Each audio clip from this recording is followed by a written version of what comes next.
Have you ever heard people talk about a 4x2 or 6x4 and thought, what on earth does that mean?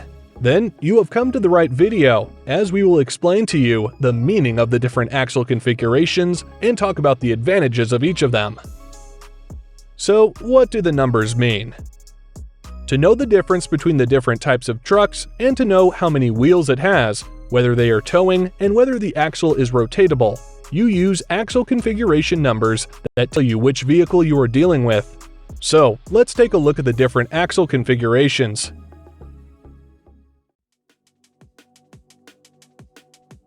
Four by two means that there are 4 wheels on the vehicle, and 2 of them are powered. So, there is a front axle that turns, and a rear axle where the power from the powertrain is delivered to. The configuration is very common on trucks around in Europe, as it is a very fuel-friendly configuration. You don't have unnecessary axles to worry about, which cost weight and fuel. Also, you typically have a shorter turning radius, which makes it more maneuverable. This is typically used for long-distance transport with a fixed trailer behind, and fits perfectly with most weight limits around in Europe.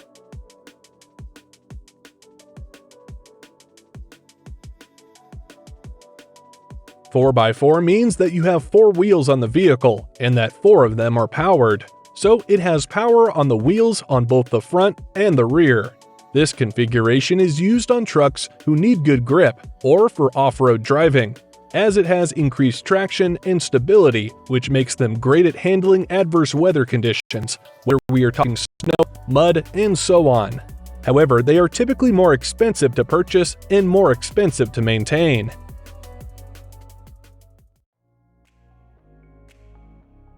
6x2 means that there are 6 wheels on the vehicle and that 2 of them are powered. A 6x2 can be a 6x2 hyphenated 2, which means that there is a trailing axle, also known as a tag axle. Some brands also use the little star symbol, also called asterisk, to symbolize the tag axle, where a slash in the end means there is a forward axle, which both typically is liftable. The number behind the hyphen or slash tells us if the axle is rotatable. If it's a 2, it's fixed, and if it's a 4, it's rotatable. Some also refer to them as a pusher and boogie and twin steer, if the forward axle is rotatable. The 6x2 configuration is very common and is probably the most used configuration in Europe. This truck has 3 axles and is able with a 3 or 4 axle trailer to transport weights of up to over 60 tons, as some countries allow, and just fit in most weight and length rules around the world. Then when you're not carrying weight, you are able to lift the forward axle, which provides fuel savings and less wear and tear on tires and brakes. In addition, this type of truck also has a lower weight than a tandem, which we will get to in a moment.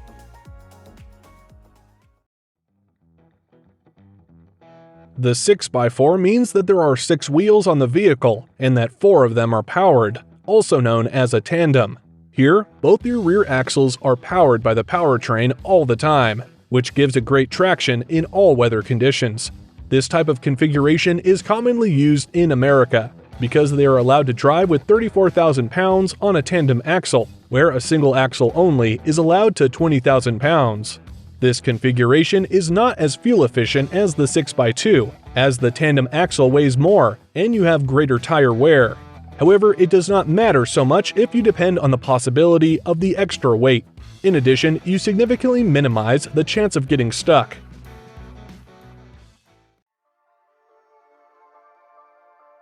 The 6x6 is a serious off-roader, with 6 wheels on the vehicle and where all 6 are powered. This is a powerful truck, which can drive through almost any surface or terrain, which is also why this configuration is typically used on military vehicles, fire trucks, or other specially made trucks. This is typically an expensive configuration, which has poor fuel economy and which also often has very strong springs that provide poor driving comfort. You must really need the traction and the good grip to choose this configuration. That's why they are not so common. Now we have reached 4-axle vehicles, which is an 8x2, meaning that there are 8 wheels on the vehicle and that 2 of them are powered. This type of truck is also with either a trailing or forward axle, or both. The axles can be placed as 2 and 2 or 1 in 3, depending on what the truck is going to drive with or how it's going to be built, so the weight of the truck is placed where the wheels are. If the 8x2 has 3 axles that are rotatable, it's called an 8x2/6 because there are 6 wheels which can turn. This type of configuration makes the truck very maneuverable, despite being a long vehicle. The 8x2 is commonly used on trucks constructed with a crane and pallet, or with a hook lift, which offers good opportunities for driving in the city with its good turning radius. In addition, it also has a weight and fuel advantage compared to an 8x4. The 8x4 is a truck with 4 axles. It has 8 wheels, where 4 of them are powered, so that it has a tandem pulling axle.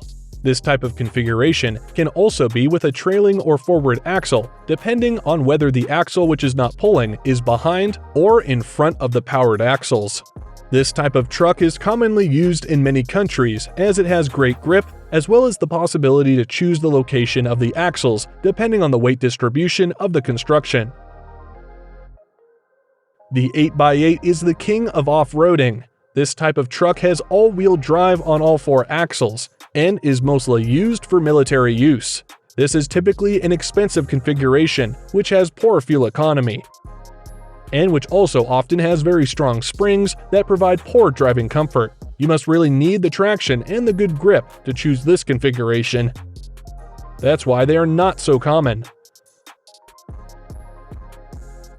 The 10x4 is a configuration with 5 axles and is for the most heavy-duty tasks. This truck is with 5 axles, where 2 of them are powered and the other are steering.